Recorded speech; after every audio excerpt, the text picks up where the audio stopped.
Everyone knows that sickle cell and winter do not go together very well. But if there's one thing that I actually cannot stand, it's having cold toes.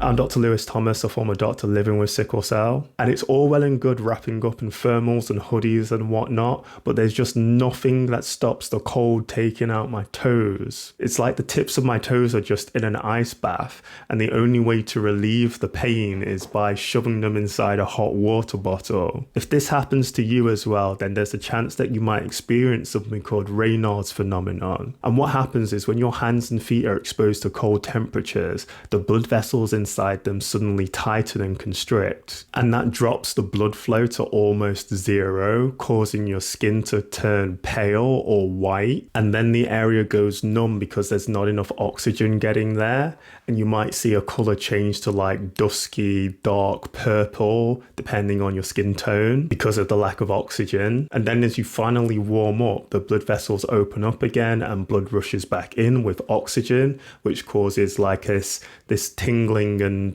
burning sensation, which causes a bright red change to your skin as you see like all this blood finally coming back to your toes or fingers. And that's called reactive hyperemia. So even though it can feel a bit sore, it's kind of like a good pain because you're finally warm, and it's certainly better than the pain of having a sickle cell crisis, which, as you've guessed, is a unfortunate consequence of shutting off the blood flow to your fingers and toes. So this is essentially why this winter you need to make sure you're prepared with your hot water bottles or your hand warmers or just some way of keeping yourself warm, because if you do have the blood vessels in the tips of your fingers or toes shutting closed, you want to be able to open them back up again before your red blood cells start to sickle because of the lack of oxygen. So yeah, don't mess with the cold, and make sure you've got one of these with you at all times. I don't care where you are.